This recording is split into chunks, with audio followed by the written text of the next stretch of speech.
بسم الله الرحمن الرحيم الحمد لله رب العالمين الرحمن الرحيم مالك يوم الدين إياك نعبد وإياك نستعين اهدنا الصراط المستقيم صراط الذين أنعمت عليهم غير المغضوب عليهم ولا الضالين آمين أشهد أن لا إله إلا الله وحده لا شريك له وأشهد أن محمدًا عبده ورسوله اللهم صل وسلم وبارك على حبيبنا المصطفى والنبي المجتبى وعلى آله وصحبه الذين اهتدوا بهداه ومن به مقتدى وبعد.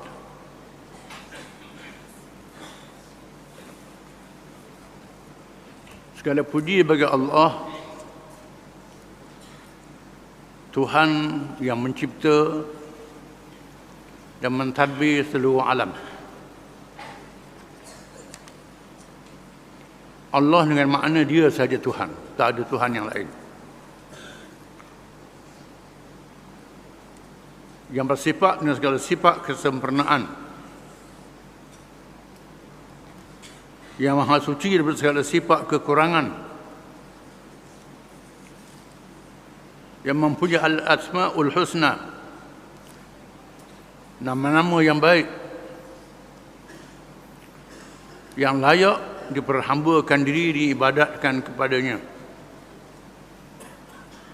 Semuanya termasuk dalam perkataan Allah. Disebut lafzul jalalah, lafaz yang paling hebat, yang paling besar maknanya, yang tak mampu diterjemah dengan bahasa-bahasa lain. Walaupun orang cuba terjemah Tuhan dalam bahasa Melayu, Dewata Mulia Raya dalam bahasa Sanskrit, God dalam bahasa orang Eropah, Hudaya dalam bahasa Parsi, semuanya tidak mencapai maksud perkataan Allah.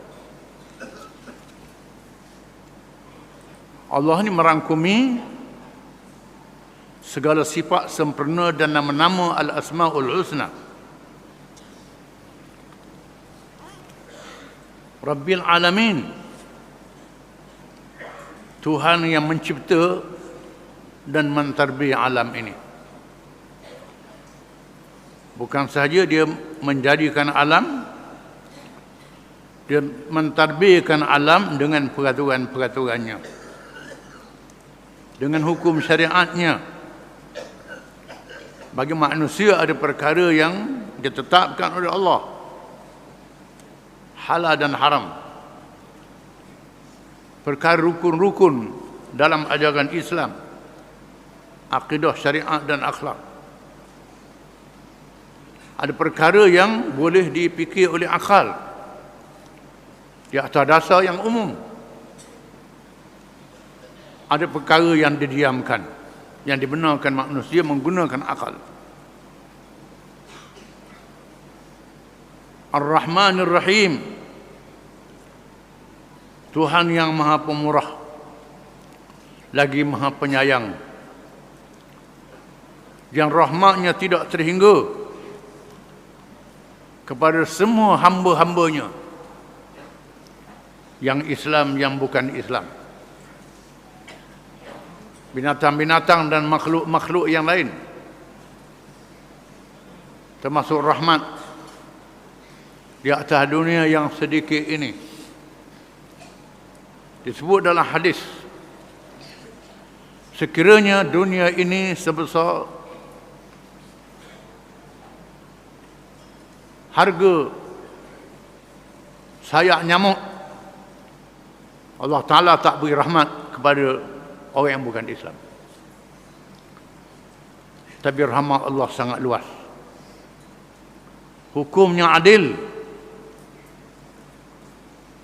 Ar-Rahman Ar-Rahim.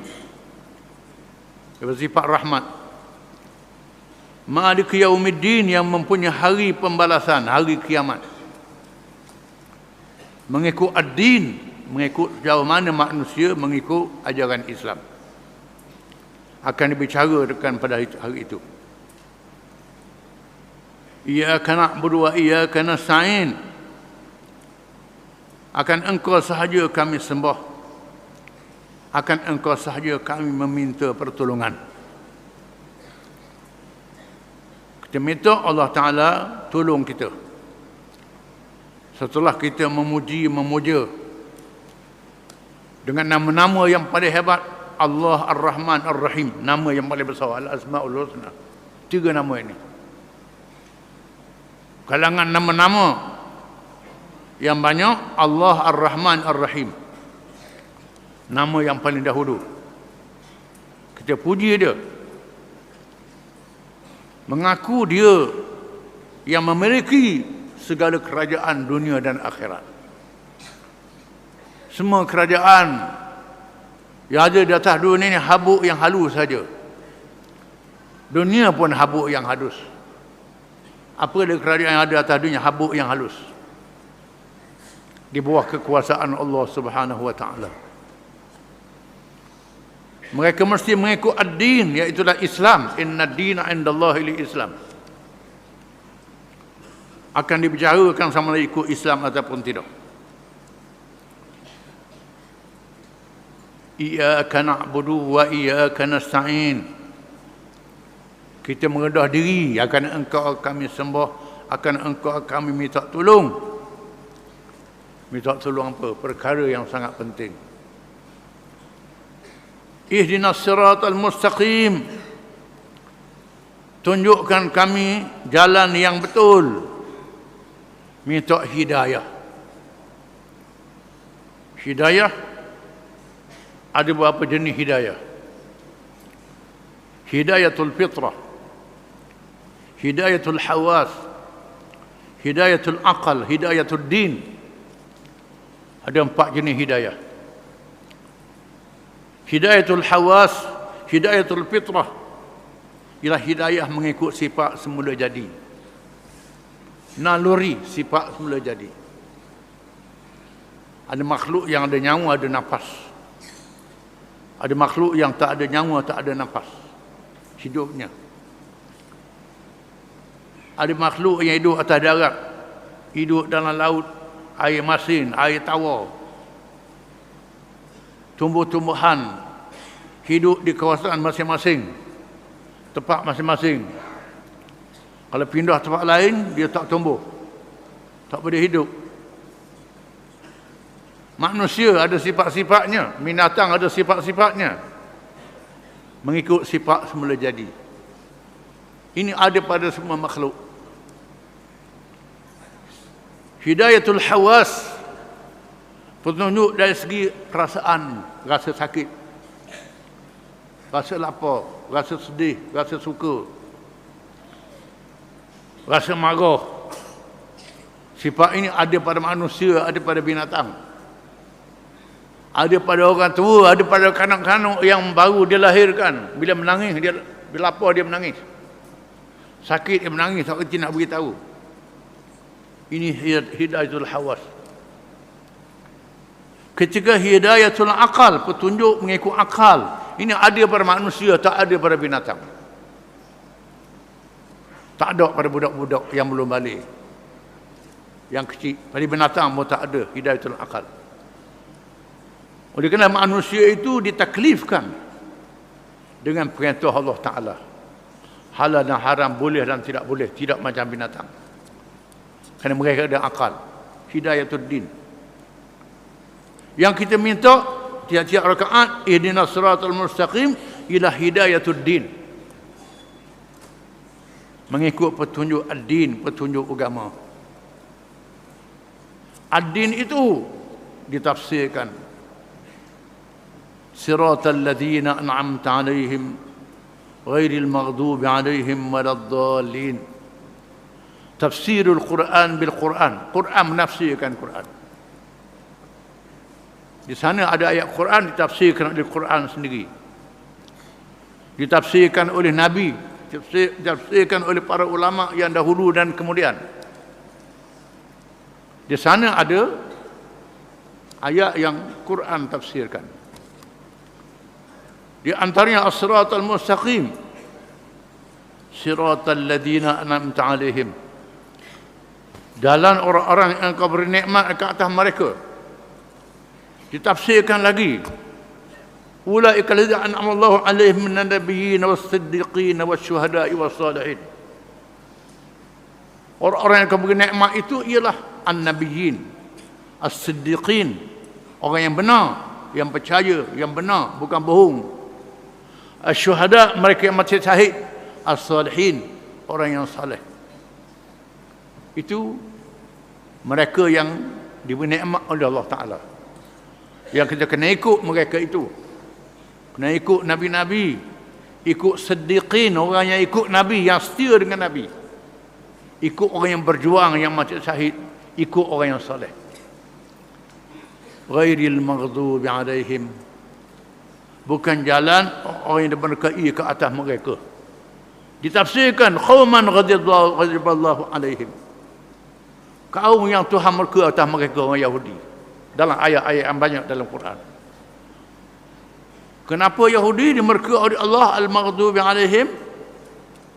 Kerana mereka tahu Nabi Muhammad sallallahu alaihi wasallam, tahu berkenaan dengan Islam, tahu zahir Nabi akhir zaman, tapi tak ikut.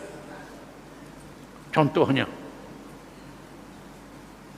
maka kalau ada orang Islam yang tahu, yang reti, yang alim, tapi tak ikut, ini al-maghdubi alaihim.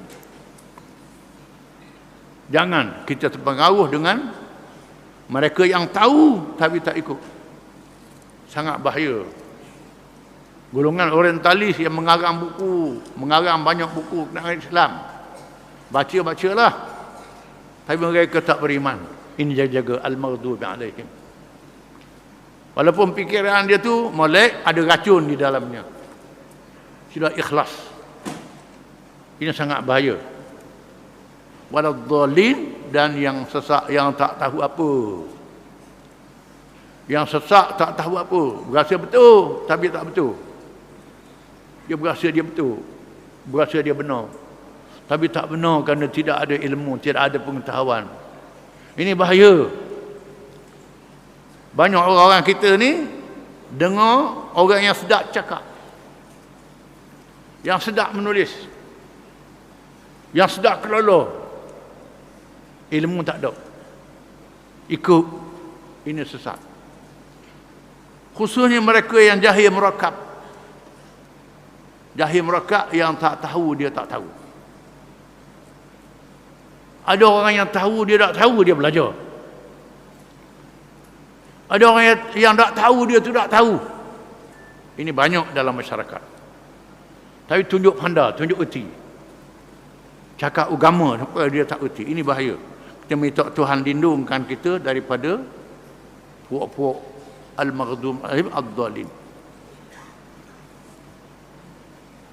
Kelahiran berbagai mazhab dan firqah. Mazhab ialah aliran pemikiran. Firqah ialah kumpulan-kumpulan. Dalam aspek akidah, dalam perkara beriman, rukun iman, perkara iman, akidah, percayaan, syariat, hukum hakam, dan tasawuf, termasuk tasawuf. Ada mazhab, ada pandangan, ada kumpulan. Akidah ada mazhab dia, syariat ada mazhab dia, tasawuf ada tarikat dia. Tasawuf disebut tarikat, itu mazhab lah. Pandangan yang berbeza dalam tasawuf. Dan siasah, politik. Dalam politik Islam ada pandangan yang berbeza. Ada sunnah, ada khawarij, ada syiah. Ini mazhab politik. Akidah, ada sunnah, Ada Mu'tazilah, Jabariyah, Qadariyah. Ini mazhab akidah. Fiqh ada Syafi'i, Hanafi, Hambali, Maliki, Itsna Asyariyah, Zaidiyah. Ini fiqh. Ibadiyah, ada fiqh. Mazhab-mazhab fiqh di tengah masyarakat Islam merupakan fenomena, satu perkembangan, satu keadaan, satu suasana yang dipengaruhi oleh perkembangan ilmu Islam yang dicampur pula dengan kejahilan agama. Berlaku dengan sebab perkembangan ilmu Islam, khususnya dalam perkara furu', perkara cabang. Perkara rukun tak khilaf. Rukun Islam 5 perkara. Mengucap 2 kalimah syahadah, semayang, puasa, zakat, haji, tak ada khilaf. Rukun 6 perkara tak ada khilaf. Rukun akhlak baik buruk tak ada khilaf. Tetapi di sana ada perkara cabang. Semayang tak ada kunut, tak ada kunut. Bismillah tak ada bismillah. Nak jamak qasar bagaimana? Ini porong cabang. Akidah ada khilaf juga. Ada salaf, ada Maturidiyah, ada Asy'ariyah, ada Wahabi di zaman mutaakhir ini. Ini mazhab akidah. Ini perkara cabang. Ada Mu'tazilah, ada Jabariyah. Ini perkara cabang. Berlaku dalam masyarakat Islam. Dan berlaku pula golongan nasionalis, sosialis, komunis. Ini zaman mutaakhir. Teori-teori moden. Ini berlaku. Dengan sebab berlaku perubahan. Dalam masalah fiqh, kerana sahabat-sahabat Nabi dihantar ke wilayah-wilayah yang banyak. Ada sahabat yang duduk di Yaman, sahabat yang duduk di Taif, yang duduk di Mekah, duduk di macam-macam wilayah. Zaman Nabi ni, zaman itu tidak ada telefon, tak ada wireless, tak ada alat perhubungan. Bila berlaku satu perkara, kadang-kadang Nabi baca kuat bismillah. Kadang-kadang tak dengar Nabi baca bismillah, dia baca ke tak? Maka timbul khilaf dalam masalah bismillah. Ada ke tak ada dalam Fatihah? Ini masalah cabang. Semayang-semayang belaka. Jangan kata hak ni tak betul, ni salah, jangan. Ini masalah furu'. Dalam masalah qiraat baca Quran, famsahu biru'usikum wa arjulakum ilal ka'bain. Famsahu biru'usikum wa arjulikum ilal ka'bain. Ada qira'ah wa arjulakum. Ada qira'ah wa arjulikum. Jumhur ulama membaca dengan wa arjulakum. Sapulah kepala kamu dan basuh kaki kamu. Kalau baca bagi datang. Kalau baca wa arjulikum, sapu kepala kamu dan sapu kaki kamu. Sapu kaki tak basuh. Ini berlaku khilaf. Semayang-semayang belaka. Kita duduk biasa mazhab Syafi'i, biasa mazhab Pak. Kita basuhlah kaki. Ada puak yang pakai sapu kaki. Ini termasuk furu'. Semayang-semayang. Tapi oleh kerana dak belajar agama, hamu sesat. Kelahi. Ini timbul masalah-masalah khilaf kalangan para sahabat. Kadang-kadang berlaku hukum nasakh. Dibatalkan hukum. Mula-mula boleh, lepas tu Nabi kata tak boleh. Masa Nabi kata tak boleh tu, dia tak ada di Madinah. Dia duduk di Taif. Dia duduk di Yaman. Dia tak tahu. Dia pakai hukum pada masa yang belum dinasahkan. Ini timbul khilaf mazhab-mazhab. Kemudian bercelaru pemikiran. Masuk penjajah, bawa macam-macam pikiran. Semayang-semayang, puasa-puasa, politik tak ada dalam Islam. Ada jadi komunis, jadi sosialis, jadi macam-macam. Hak jadi kapitalis pula makan riba. Sebab dia tahu semayang, puasa, zakat, haji, buat umrah, hajat, makan riba. Pasal apa dia tak tahu bab muamalat?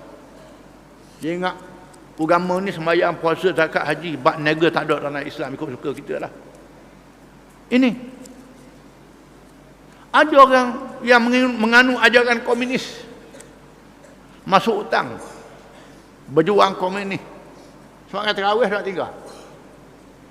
Maya terawih berjuang komunis. Komunis tak percaya ke Tuhan. Dia tak tahu ni. Kerana kejahilannya. Pada Karl Marx yang mabuk ajaran komunis itu, Tuhan tak ada. Ini sesat. Tapi juga komunis ni bela orang miskin, bela orang miskin. Bak tu saja. Dia tak tahu akidahnya, tak percaya pada Tuhan. Ekonominya bela orang miskin. Ini jadi celaru. Timbulnya bercelaru dalam masyarakat Islam. Dicampur pula dengan kejahilan agama, jahil bab agama, yang ikut serta dalam perbahasan oleh kalangan yang bukan ahlinya. Bukan ulama, bahas pula. Dia tak mengajar agama, pakai hukum akal. Bahas sama sendiri. Bila bahas sama sendiri, jadi kacau. Jangankan perkara yang halus, perkara yang kasar sudahlah. Bila timbul ayat tayamum, barang siapa yang ada, tak ada hadas kecil, ada hadas besar, tak ada air, boleh tayamum dengan debu. Dua orang sahabat musafir berlaku hadas besar, diatur oleh Allah Ta'ala begitu. Aku mimpi semalam kena mandi wajib, air tak ada nak mana. Kata orang ni, tayamum biasalah. Sapuh tangan, sapuh muka, tangan dua siku. Hak tu kata kena guling dalam debu. Guling dalam debu. Dah mandi. Gitulah. Balik berjumpa dengan Nabi. Lalu Nabi menerangkan yang sebenar ini. Ini berlakunya khilaf dalam masalah hukum. Fitnah yang menguji umat Islam dan aspek yang asing dari prinsip akidah Islamiah yang beristiqamah. Kadang-kadang musuh-musuh Islam, Yahudi dan Kristian, yang pura-pura masuk Islam nak menyesatkan orang Islam, selewengkan orang Islam. Dia boleh bahasa Arab, boleh baca Quran, boleh hafal Quran, tapi dia bukan Islam. Tujuannya dia masuk kampung orang Islam yang tak tahu Quran, tak tahu apa, dia tahu Quran tapi dia tak beriman. Dia heret orang kampung yang tak tahu ni kepada ajaran sesat. Ini berlaku sembahyang batin, puasa batin ni. Ini disesatkan oleh orang bukan Islam yang masuk dalam masyarakat Islam untuk menyesatkan orang Islam. Khususnya apabila jatuh Parsi dan Rom. Zaman Sayyidina Umar bin Khattab radhiyallahu anhu. Apabila tidak ada harapan lagi untuk melawan Islam dengan atkan tentera, kalah. Nak perang kalah, macam mana nak lawan Islam? Lawan dari dalam.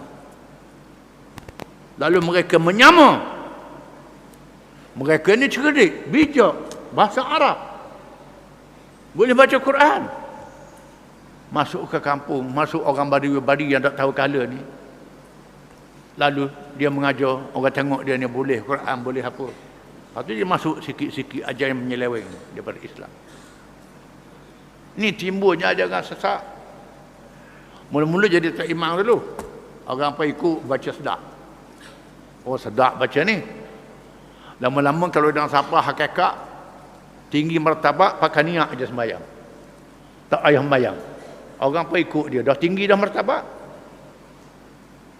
Bila semayang, pakai hakikat. Bila makan, tak pakai hakikat. Dia makan, bergegas asal makan. Pakai niat makan. Ini. Semayang tak ikut Nabi, puasa tak ikut Nabi lagi. Timbulnya ajaran sesat. Musuh-musuh Islam masuk dalam masyarakat Islam. Kita akan baca semua. Walaupun berlaku beberapa kekhilafan di peringkat generasi awal umat Islam, namun pegangan mereka masih kukuh kepada Al-Quran dan As-Sunnah yang menjadi sumber asal kepada ajaran Islam, adalah petunjuk yang menyelamatkan umat Islam daripada terjebak ke dalam kancah penyelewengan akidah yang ketara. walaupun orang Islam berbaloh dalam perkara porong, perkara cabang, tapi tak baloh dari segi pergaulan mereka. Bahkan ulama-ulama ni berguru. Begitu juga dengan kewujudan generasi as-salafus salih, generasi awal umat Islam, tahun 1 hingga 300 Hijrah. As-salafus salih, zaman sahabat, zaman tabi'in, zaman tabi'in tabi'in, zaman sehingga 300 Hijrah, yang berakidah unggul dan dijalin ikatan ukhuwah Islamiyah yang diutamakan daripada ikatan yang lain, sehingga tidak berjaya digugat oleh cabaran dalaman dan luaran. Walaupun mereka berkhilaf mazhabnya, bahkan berguru dan bermurid dengan ukhuwah Islamiyah, persaudaraan Islam, dan ada ikhtilaf alaq berazab berbeza pendapat yang tidak memecahkan ahlul qiblah, orang yang sama-sama menghadap kiblat. Imam Abu Hanifah, ulama mazhab Pak yang pertama. Mazhab ni bukan empat mazhab. Sahabat-sahabat ada mazhab dia. Mazhab Abdullah bin Mas'ud, mazhab Abdullah bin Abbas, Abdullah bin Umar, mazhab Abdullah bin Az-Zubair. Ini ulama-ulama sahabat, pemuda-pemuda sahabat, ada mazhab dia. Zaman tabi'in, mazhab Umar bin Abdul Aziz. Ini dulu pada mazhab Pak lagi ada mazhab. Sa'id bin Musayyab, Sufyanus Thawri, Abu Thawr. Ini mazhab ulama-ulama yang mujtahid.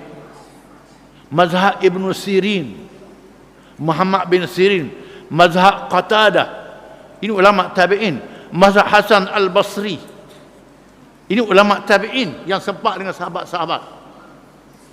Mereka berkhilaf, tak kelahi antara satu sama lain. Bahkan ada mazhab-mazhab ini yang pelik pandangan dia. Pelik.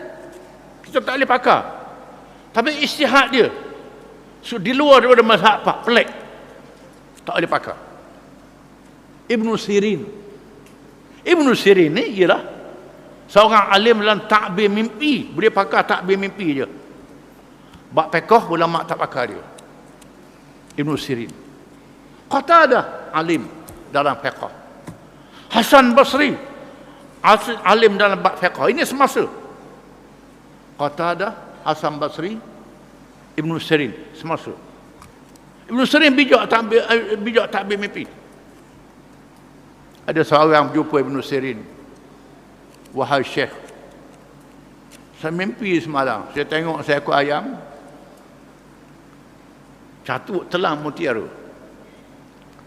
Telang-telang dia tubik berok besar, jadi besar.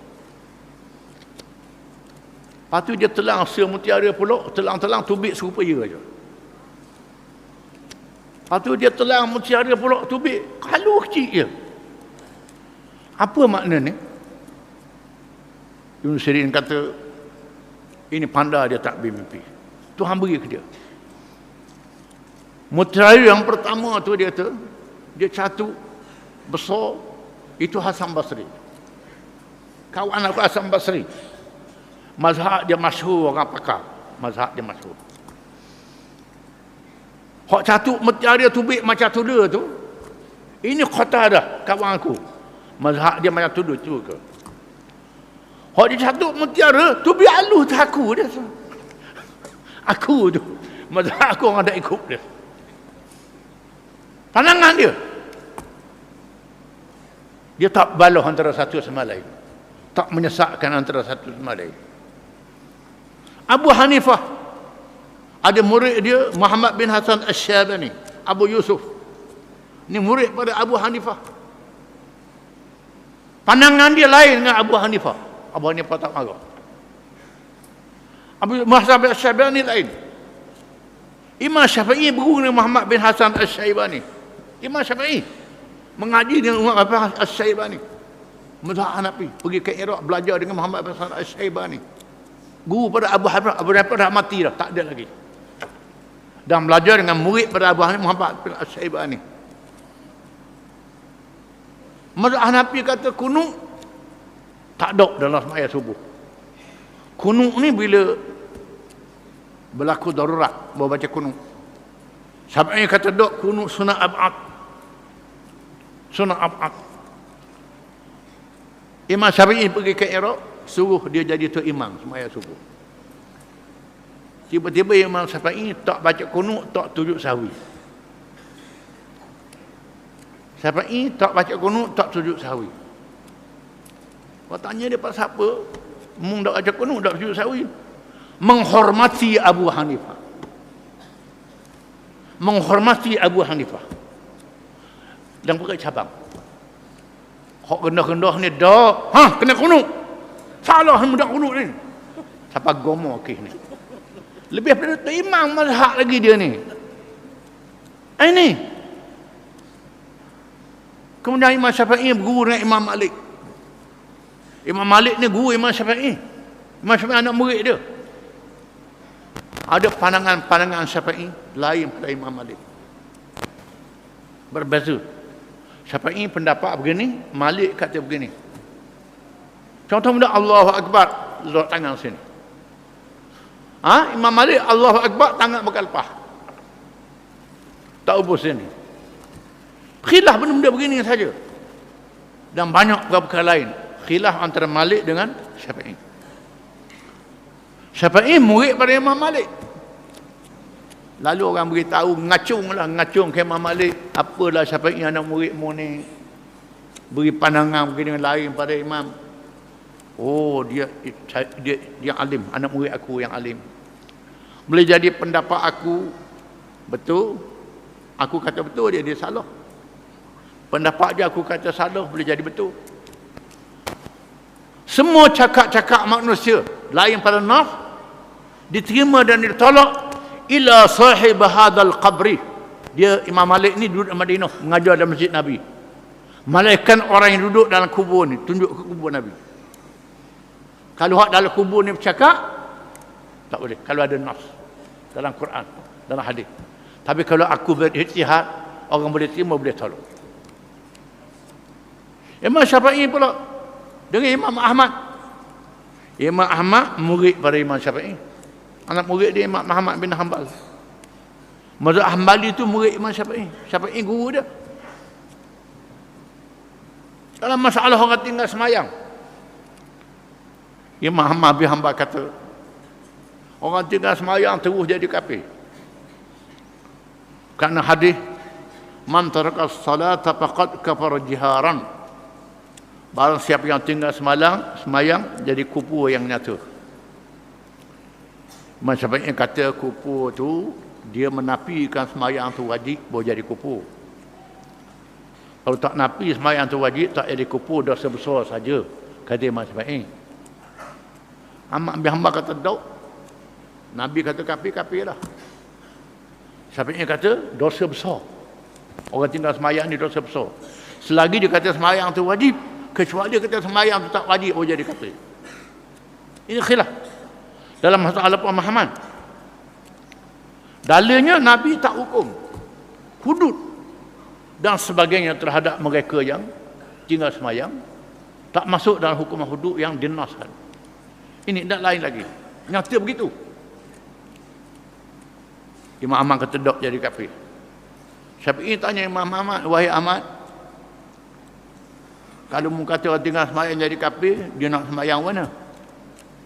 Dah dia kafir, nak masuk Islam macam mana? Cara nak masuk Islam. Ahmad kata dia semayang mula. Semayang mula orang kafir tak sah semayang. Tak sah semayang orang kafir. Dia semayang tak sah semayang dia. Macam mana nak jadi? Ahmad tadi nak jawab. Ini hujah antara imam-imam mazhab. Mereka tidak kelahi antara satu sama lain. Hak kelahi ni hak ilmu sikit ni. Kalau kita buah air dalam botol, kalau air tu penuh, kita kocok tak apa kuat. Kalau air tu sikitnya kuat mana bunyi. Tu dia. Kena faham. Ini kita tahu kematangan seseorang dalam ilmunya. Kalau banyak kocok tu loceng jawab dia. Loceng. Locengnya bunyi kuat apa tu dengar-dengar. Tengok dia punya hak tukang pukul dalam tu haduh dia. Tak pada benda. Ini. Dia nak membesarkan diri dia, kocok kuat-kuat. Ini dia. Ulama zaman dahulu tidak berkelahi dalam perkara cabang. Perkara asas pertahan. Ini kena faham. Perkembangan mutaakhir apabila musuh Islam menentang Islam dari luar dan dalam, sehingga melibatkan aspek akidah melalui serangan kepahaman, telah memberi kesan yang berbahaya, sama ada di kalangan mazhab dan firqah yang lama ditumbuhkan. Firqah zaman dulu, mazhab Mu'tazilah, mazhab Qadariyah, mazhab Jabariyah. Ini sangat bahaya. Mazhab falsafah menggunakan akal dalam perkara ketuhanan. Perkara ketuhanan, akal tak mampu nak fikir, dia guna akal, jadi sesat. Kalau Tuhan ni kita tak mampu nak fikir dengan akal kita. Kalau makhluk pun tak mampu nak fikir perkara makhluk. Contohnya elektrik, cukuplah dalil elektrik apa ada, lampu nyala. Cukup. Nak tahu dalil lebih-lebih, ambil pisau, belah wayar, jamuh tangan. Ada tak elektrik? Mampu situ jawab dia. Itu dia. Jangan. Itu kena faham. Atau ada logik moden di zaman penjajahan yang dilahirkan oleh fahaman al-ilmaniyah, sekularisme, Kristian. Kristian memisahkan urusan agama dengan dunia, menyebabkan lahirnya ideologi dalam kehidupan dunia yang dibawa masuk oleh penjajah ke dalam masyarakat Islam, dan ada yang disalurkan dengan jenama Islam pula, buah nama Islam pula, Islam liberal, sosialisme Islam, komunis Islam, buah nama Islam. Dalam ideologi ini telah mewujudkan fenomena keadaan baru yang lebih mempengaruhi dan membahayakan akidah. Saya tonjolkan kemuka kajian secara ringkas ini. Saya pendek. Dengan pengajian bacaan muzakarah dan setelah beristikharah di hadapan Allah, bagi melakukan kajian yang sukar, payah dan berbelit-belit kerana membaca kitab-kitab yang dikarang oleh kalangan-kalangan mereka.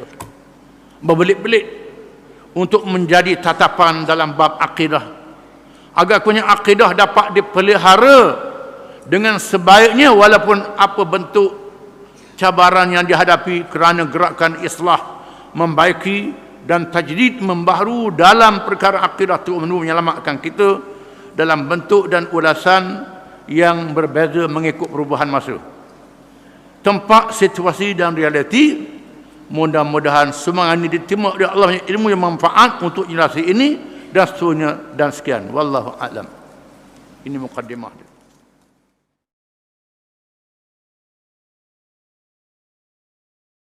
Bismillahirrahmanirrahim.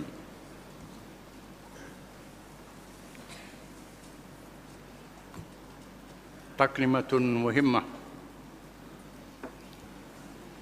Satu lampiran ataupun sampingan bagi menyempurnakan pengajian akidah yang penting. Lahirnya beberapa firqah, yakni kumpulan di kalangan umat Islam, untuk menyempurnakan dan mengukuhkan pengajian dalam ilmu akidah. Perlu diketahui juga berkenaan dengan firqah-firqah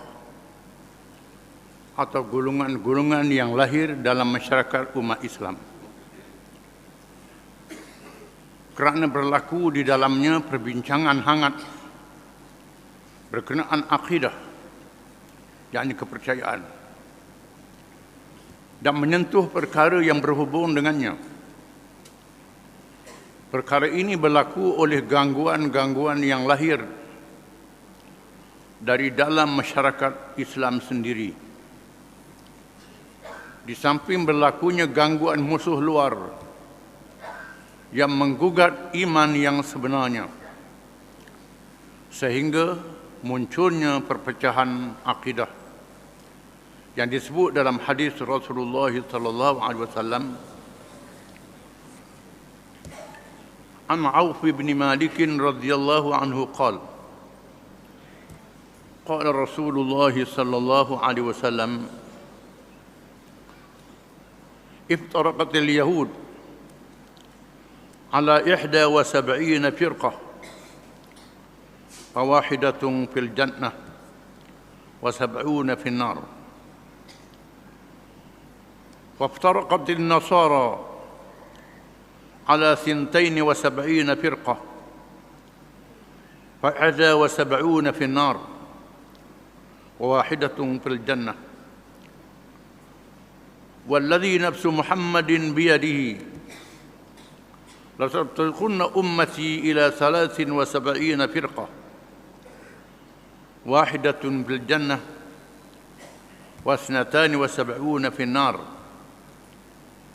قيل يا رسول الله من هم قال الجماعة رواه أبو داود وابن ماجه.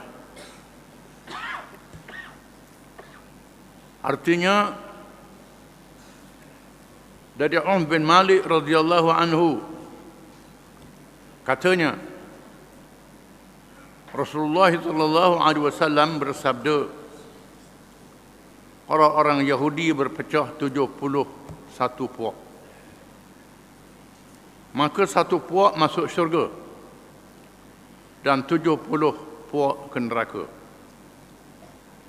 Orang-orang Nasrani Kristian berpecah 70 puak, 72 puak, 71 puak ke neraka, 1 puak ke syurga. Demi Tuhan yang diri Muhammad berada di dalam tangannya, demi sesungguhnya umatku berpecah 73 puak, 1 puak ke syurga dan 72 puak ke neraka. Lalu ditanya Rasulullah, siapakah mereka itu? Sabda Rasulullah SAW, mereka ialah yang berada di dalam jamaah, dalam kumpulan umat Islam yang diterangkan sifat-sifatnya dalam Quran dan hadis Nabi SAW. Maksud di sini ialah amaran Rasulullah SAW kepada umat Islam supaya berpegang teguh dengan ajaran Islam yang sebenar, khusus dalam perkara akidah dan rukun. Perkara akidah dan rukun, asas kepercayaan agama dan rukun ajaran Islam yang dibawa oleh nabi-nabi dan rasul-rasul alaihi wassalatu wassalam. Bukan perkara porong, perkara cabang. Perkara cabang boleh berpecah. Perkara asas tidak boleh berpecah. Perkara asas yang berkait dengan rukun iman dan rukun Islam. Ini yang dimaksudkan. Bukan perkara cabang yang perlu kita kena faham. Di mana umat-umat zaman dahulu berpecah. Allah Ta'ala menyebut, وَلَا تَكُونُوا كَالَّذِينَ تَفَرَّقُوا وَاخْتَلَفُوا مِنْ بَعْدِ مَا جَاءَهُمُ الْبَيِّنَاتُ وَأُولَئِكَ لَهُمْ عَذَابٌ عَظِيمٌ. Dan jangan kamu jadi seperti umat-umat zaman dahulu yang bertelengkah, yang berpecah, yang berbalah setelah datang keterangan-keterangan daripada nabi-nabi dan rasul-rasul yang dilantik oleh Allah dengan petunjuk Allah, keterangan yang nyata. Nanti kamu menjadi punahgana dan ditimpa azab yang sangat besar, azab dunia dan azab akhirat. Di mana orang-orang Yahudi berpecah selepas wafatnya Nabi Musa alaihi salam. Itu maksud. Berpecah kepada puak-puak yang banyak. Orang Kristian berpecah selepas diangkat Nabi Isa alaihi salam. Puak-puak yang banyak. Daripada 70 puak, 71 puak Yahudi, 1 yang selamat. 70 tidak selamat. 72 puak Kristian, 1 yang selamat, 71 tak selamat. 73 puak umat Islam, Satu yang selamat, 72 tak selamat. Ini disebutkan. Yang selamat ialah mengikut ajaran Nabi-Nabi dan Rasul-Rasul alaihi wassalatu wassalam. Di sana ada orang-orang Yahudi yang beriman dengan Nabi Muhammad SAW selepas Nabi dilahirkan. Ini yang selamat. Dan di sana ada orang Kristian, agama Kristian, setelah mengkaji yang masuk Islam, ikut Nabi Muhammad SAW. Itu yang dimaksudkan satu puak Yahudi dan Kristian yang selamat, mereka yang masuk Islam. Ada pun puak Nabi Muhammad SAW, umat Islam ni kita akan bincang. Berlakunya perpecahan-perpecahan dalam perkara akidah, dalam perkara syariat, dalam perkara tasawuf, perkara akhlak. Di sana ada perkara rukun, di sana ada perkara furuk. Perkara rukun tak boleh berpecah. Berpecah perkara rukun ini punah, rosak. Rukun ni seperti 2 kalimah syahadat. Semayang 5 waktu, puasa Ramadan, zakat itu wajib, haji itu wajib. Ini rukun. Beriman kepada Allah, beriman pada malaikat, beriman kepada kitab, beriman pada Rasul, beriman pada hari akhirat, beriman pada qada dan qadar. Ini rukun. Adapun berpecah dalam perkara cabang. Perkara cabang akidah ada, cabang syariat ada, cabang tasawuf ada. Ini bocah perkara cabang ini dimaafkan. Kita akan terangkan kemudian. Perkara cabang akidah, bilang sifat Tuhan. Ada yang bilang sifat 20, sifat 13, ada yang tak bilang. Ini furuk. Ini cabang. Dalam masalah semayang waktu, semua kata wajib. Ada baca kunung, ada tak baca kunung, ada baca bismillah, tak baca bismillah. Ini cabang. Kena faham. Yang masalahnya semayang tak wajib. Ini sudah menyeleweng. Puasa tak wajib. Ini sudah menyeleweng. Ini rukun. Rukun tak boleh nafi. Tetapi perkara furuk jangan kita berpecah. Perkara akidah, syariat, tasawuf yang rukun. Ini kita kena faham. Perpecahan yang dimaksudkan bukannya kekhilafan dalam masalah furuk, akidah, syariat dan akhlak. Dalam perkara yang tidak nyata nasnya kerana bersifat umum, atau dalam perkara yang tidak ada nas atau mengalami perubahan masa dan tempat, kerana para generasi as-salafus salih, generasi awal yang soleh juga diizinkan berbeza pendapat dan mencari hujah dan dalil yang kuat dalam perkara ini. Adapun diberi amaran tersebut dalam perkara dasar dan rukun yang nyata nasnya. Ini dimaksudkan. Dengan sebab itulah sahabat-sahabat berkhilaf antara satu sama lain. Berkhilaf antara kita sebut minggu lepas. Contohnya dalam perkara yang berkait dengan aurat. Orang puan tutup muka ke tak tutup muka. Ini khilaf. Tapi aurat wajib. Jangan kata aurat tak wajib. Cuma muka ni tutup ke tidak. Ini khilaf ulama. Khilaf. Telanjang tu tak ada khilaf lagi. Ini semua kata tak boleh. Jangan. Yang tak bolehnya muka-muka ke tak muka-muka. Ini khilaf. Kita kena terang. Bila kena anjing samuk, kena basuh 7 kali. Ada mazhab kata basuh 7 kali. Ada mazhab kata basuh 7 kali, salah satu daripadanya dengan tanah. Basuh, cuci baru sekali. Baru ke 6 sampai 7 dengan tanah. Ada mazhab kata kalau basuh 3 kali cuci dah, tak apa. Mazhab kata. Ini khilaf dalam perkara furuk, perkara cabang. Ada mengatakan ini anjing najis. Kerana bila Nabi suruh samuk, maka anjing itu najis. Kena samuk. Mazhab Maliki kata anjing tidak najis. Basuh tu ta'abbud sahaja. Ta'abbud. Pasal apa kena basuh? Ini ta'abbud. 4 rakaat, 2 rakaat, kata mazhab Maliki. Kata begitu. Ini khilaf. Sebab itu kita tengok ada orang Islam pegang anjing. Orang negeri lain, bukan orang negeri kita. Ada. Pasal apa begitu? Ini termasuk perkara furuk yang kita kena faham.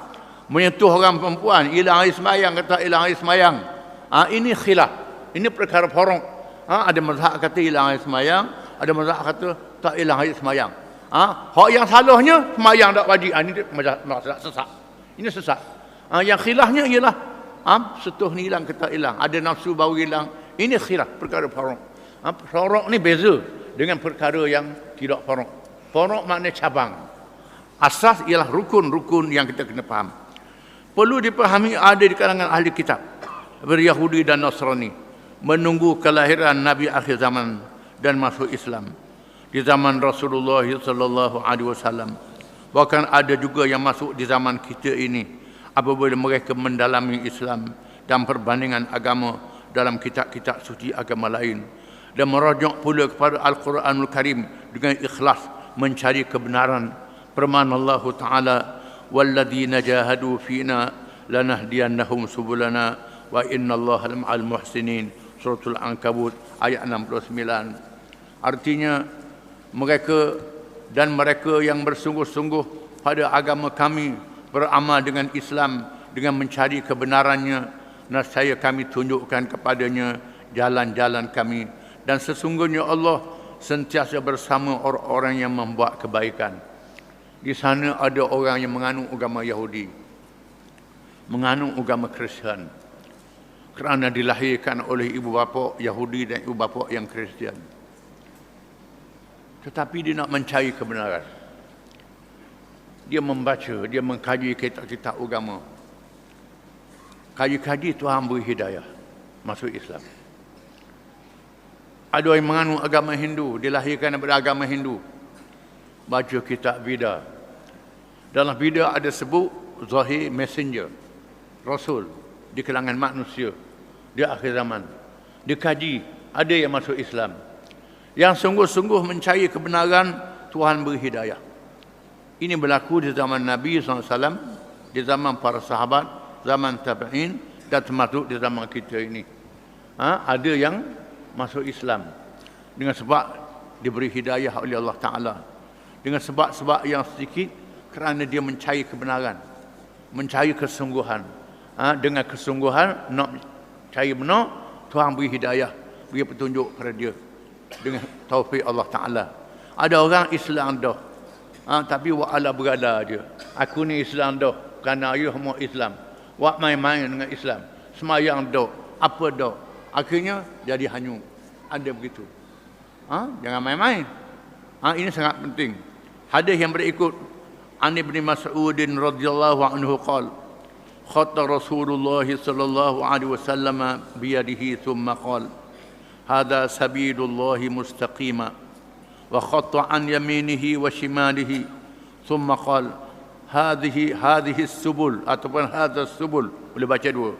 Laisa minha sabilun illa alaihi syaitanun yad'u ilaihi, thumma qara'a wa anna hadha sirati mustaqiman fattabi'uhu wa la tattabi'u subula fatafarraqa bikum an sabilihi dzalikum wassaakum bihi la'allakum tattaqun. Suratul An'am ayat 153. Rawahu Ahmad wal Hakim wan Nasa'i. Artinya dari Abdullah bin Mas'ud radhiyallahu anhu katanya, Rasulullah sallallahu alaihi wasallam telah menggariskan dengan tangannya satu garisan. Kemudian dia bersabda, Nabi bersama dengan sahabat kumuh. Nabi berhenti. Lalu Nabi ambil kayu, toreh atas tanah. Garis di atas tanah dengan satu garisan yang betul. Toreh atas tanah. Kemudian bersabda, inilah dia jalan Allah, jalan yang betul. Ini jalan Allah betul. Macam ada kesan ni. Nabi tak tahu baca, tak tulis. Toreh atas tanah, jalan yang betul. Dan dia menggariskan lagi sebelah kanan dan kirinya. Kemudian dia toreh, buat cabang. Belah kanan, belah kiri, kanan, kiri ada cabang. Kemudian bersabda, jalan-jalan ini, hak cabang-cabang ni, tiada satu daripadanya malaikat ada syaitan yang mengajak ke arahnya. Ingat-ingat, tiap-tiap cabang ni ada syaitan. Syaitan yang ajak orang supaya ikut cabang-cabang ni. Goda, dengan tipu, dengan macam-macam, supaya orang ikut cabang-cabang ni. Kemudian Rasulullah SAW menyebut firman Allah Ta'ala yang bermaksud, iaitu firman Allah, wa an hadza sirati mustaqiman fattabi'uhu wa la tattabi'us subula fatafarraqa bikum an sabilihi dzalikum wassakum bihi la'allakum tattaqun. Dan sesungguhnya inilah jalanku, jalan yang betul. Ini jalanku, jalan yang betul. Hoksa ni, jalan yang betul. Jangan kamu ikut jalan-jalan yang lain. Jangan ikut cabang-cabang ni. Nanti kamu bercerai-berai dari jalannya. Bercerai-berai, berselerok. Dan begitulah Allah berpesan kepada kamu supaya kamu bertakwa. Perkara yang diberi amaran oleh Rasulullah sallallahu alaihi wasallam itu benar-benar berlaku. Betul-betul berlaku. Apabila orang-orang yang bernama Islam dan mengaku Islam memandang ringan terhadap Islam, remeh-temeh terhadap Islam, kerana duduk sibuk makan, minum, bining, pakar, buat rumah. Itu penting dalam hidup. Untuk hidup di atas dunia. Di sana ada alam akhirat. Bukan tidak penting. Tetapi duduk sibuk dengan makan, minum, bining, anak, rumah, kereta, kesenangan hidup, pakaian, lupa. Lepas mati itu apa dia. Tak ingat. Sehingga mereka tidak bersungguh-sungguh berpegang dan menyelesaikan masalah dengan Islam. Yakni kembali kepada petunjuk Al-Quran dan Sunnah Rasulullah sallallahu alaihi wasallam, disertakan huraian oleh para ulama yang muktabar, ulama yang ada ilmu, yang dipercayai, yang muktabar, yang ada ilmu, yang kita tahu ilmu dia mendalam, yang dipercayai, yang istiqamah, yang konsisten, pendirian dia betul, bukan yang keluk-kelek, yang loleh-loleh. Ilmu ada, tapi keluk-kelek, lilah, bolong. Tetapi mereka mudah terpengaruh dengan pahaman-pahaman yang dicipta oleh kejahilan atau mempunyai niat-niat jahat terhadap Islam oleh musuh yang berpura-pura. Dan juga diambil dari luar ajaran Islam yang sebenarnya. Diambil daripada luar. Ada perkara luar yang molek, ada perkara luar yang tak molek. Bukan perkara luar tu tak molek belaka. Ada perkara luar yang molek. Yang molek pada orang Islam. Ini diambil. Ilmu-ilmu yang memberi manfaat. Ilmu sains, ilmu teknologi, ilmu kemudahan hidup kita. Yang molek. Tak apa. Tapi dia pandu dengan Islam. Dipandu dengan Islam. Jangan tak pandu dengan Islam. Kalau tak pandu dengan Islam, ilmu-ilmu cerdik tipu orang. Buat bunuh orang, buat rosak orang, membinasakan manusia. Ini berlaku dalam dunia. Kita lihat mencipta senjata-senjata pemusnah. Cara nak tenang fikiran, minum arak. Cara nak tenang fikiran, dadah. Macam-macam dadah. Nak tenang fikiran, dari bunuh. Sedangkan Islam mengajar cara nak tenang fikiran, semayang. Nak tenang fikiran, zikrullah. Sifat-sifat sabar dan sifat-sifat yang lain, syukur dan sebagainya. Itu dah ajar oleh Islam. Ni dok nak tenang fikiran, telang ubat. Nak tenang fikiran, minum arak. Ini sudah menyeleweng. Kalau nak menang perang, buat senjata. Tak ke bunuh. Budak-budak berbunuh, orang perang berbunuh, orang dhaif berbunuh. Bunuh belaka. Ini sudah melampau. Ini sudah lari daripada petunjuk Allah Ta'ala. Kesemua pahaman itu mempunyai, pahaman yang sesat mempunyai pengikut dan dipertahankan dengan bersungguh dan mengorbankan apa sahaja, sanggup apa sahaja buat kerana menegakkan ajaran yang salah. Yang berjuang komunis sebagai contoh. Komunis ni ialah ajaran kalmat yang tak percaya pada Tuhan. Caranya nak bela orang miskin, bagus bela orang miskin tu, tapi rapah harta orang kaya. Ini tak boleh. Rapah harta orang kaya. Rapah hak orang-orang yang rajin. Rapah hak orang-orang yang pandai. Ini tak boleh. Islam mewajibkan zakat. Mu rajin, mu pandai, mu bijak, mu boleh hasil banyak, tapi zakat wajib. Sedekah pula, wakaf pula. Macam-macam ada dalam Islam ini. Dalam Islam. Komunis tak perkara apa? Pasal apa dia tak ada, dosa pahala tak ada, Tuhan tak ada pada dia. Ada orang tengok, bagus ni value orang miskin komunis ni. Ikut komunis. Dia tak tahu di sana perkara akidah, dia tak percaya pada Tuhan. Tak ada hari akhirat. Ada orang Islam yang berjuang masuk hutang. Di atas nama komunis. Masuk hutang, makan ulat, makan daun kayu. Semayang tarawih tak tinggal. Duduk dalam hutang sama tarawih, saya tahu. Ada komunis yang semayang tarawih dalam hutang, tak tinggal. Pasal apa nak mendengarkan ajaran komunis?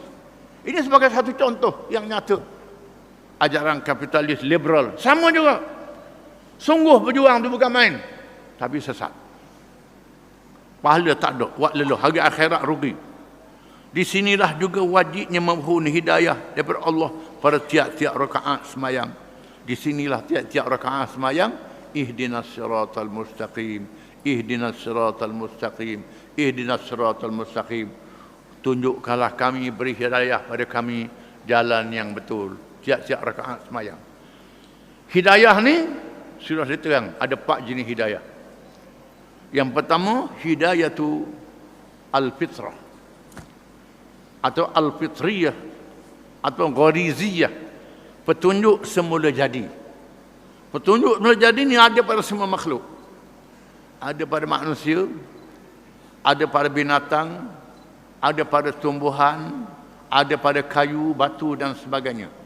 Malaikat, jin, ada. Hidayah mengikut fitrah, sifat semula jadi masing-masing. Contohnya ikan air masing, dia pergi kawasan air masing saja, tak mari ke air tawar. Ini hidayah semula jadi. Pohon kayu, dia tumbuh ke dalam paya saja. Tanah tak ada arak, tak boleh, mati dia. Ini hidayah fitrah. Manusia ada juga hidayah semula jadi ini. Mesti ada bernapas. Binatang pun bernapas. Kena ada napas, ada jantung bergerak. Pohon kayu tak ada macam kita. Ada sifat menjadi dia. Ini fitrah. Yang kedua, hidayah al-hawas. Petunjuk berdasarkan kepada daya rasa. Rasa sakit. Rasa seronok. Rasa sedap. Kanak-kanak kecil pun ada. Bila lapar, menangis. Beri susu senyap. Ada rasa lapar pada dia. Sakit dia menangis. Binatang pun ada. Binatang bila lapar cari makan. Cuma hidup ke dalam pagar orang ke dalam pedak tadi. Akal dia tak ada. Perasaan ada pada dia. Manusia, binatang, budak-budak, orang gila ada belaka. Ini yang kedua. Yang ketiga, hidayatul akal.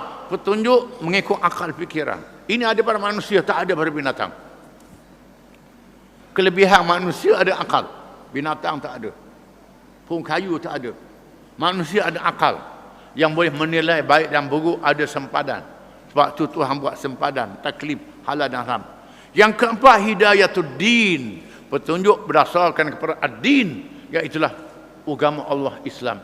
Ini perlu kepada belajar, perlu kepada mengaji, perlu pada menggunakan akal, perlu berbincang, perlu membaca, perlu pengalaman dan perlu berdoa pada Allah setiap-tiap rakaat semayang. Ada orang akal dia bijak. Syaitan, iblis, bijak iblis ni. Cerdik iblis tipu orang. Akal saja ada, tapi sombong, takabur, putus dengan Tuhan. Tuhan tak beri hidayah pada dia. Di sana ada orientalis barat yang mengkaji Quran, baca Quran, mendalam, tahu makna, hafal pun ada, tak masuk Islam. Kerana apa? Sombong, takabur, cerdik sangat, bijak sangat aku ni. Memang mu bijak sungguh, tak nampilah, tapi sombong, tak bergantung dengan Allah Ta'ala. Di sini disuruh kita bergantung dengan Allah Ta'ala. Tiap-tiap rakaat semayang, 5 waktu, tiap-tiap rakaat semayang sunat. Ihdinas siratal mustaqim. Tunjukkanlah kami jalan yang betul. Termasuk semayang jenazah, semayang mayat yang tak ada rokok, yang atas sujud. Semayang jenazah tak ada rokok, tak ada sujud. Fatihah wajib. Di sana, ihdinas siratal mustaqim. Tunjukkanlah kami jalan yang betul, hidayah. Ini petunjuk yang diberi oleh Allah pada siapa yang dia kehendaki. Kekhilafan dan perpecahan yang dimaksudkan ialah dalam perkara dasar dan rukun iman dan Islam. Bukannya dalam perkara furu' atau cabang yang tidaklah merosakkan iman dan Islamnya. Kalau salah masalah cabang, itu tidak rasa iman dan Islam. Bahkan dimaafkan sehingga diberi 2 pahala beristihad kepada ahli ilmu yang layak dan soleh yang betul, 2 pahala, dan 1 pahala pada yang salah.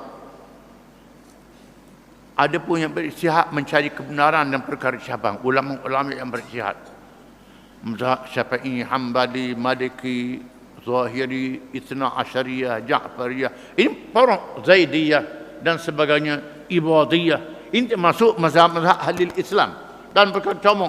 Orang dia beristihad, dia betul dapat 2 pahala, dia salah 1 pahala, boleh pahala juga. Ini tak lari berukun Islam. Semayang tak tinggal, puasa tak tinggal, haji tak tinggal. Camanya masalah rukun saja, masalah farq saja khilaf dengan kita. Adapun kesesatan itu berlaku dalam perkara yang nyata diketahui daripada ajaran Islam, dalam perkara rukun dan asas ajaran Islam dengan nas Al-Quran dan As-Sunnah Nabi SAW dan ijma' para ulama, sepakat para ulama. Sebelum kita mengkajinya secara tafsir huraian dari segi kelahiran, peranannya dan kesannya terhadap akidah, marilah kita mengetahui puncanya secara umum, sama ada dari dalam ataupun dari luar. Mengapa punca berpecah? Dari luar kita akan baca minggu depan insya-Allah. Wallahu a'lam.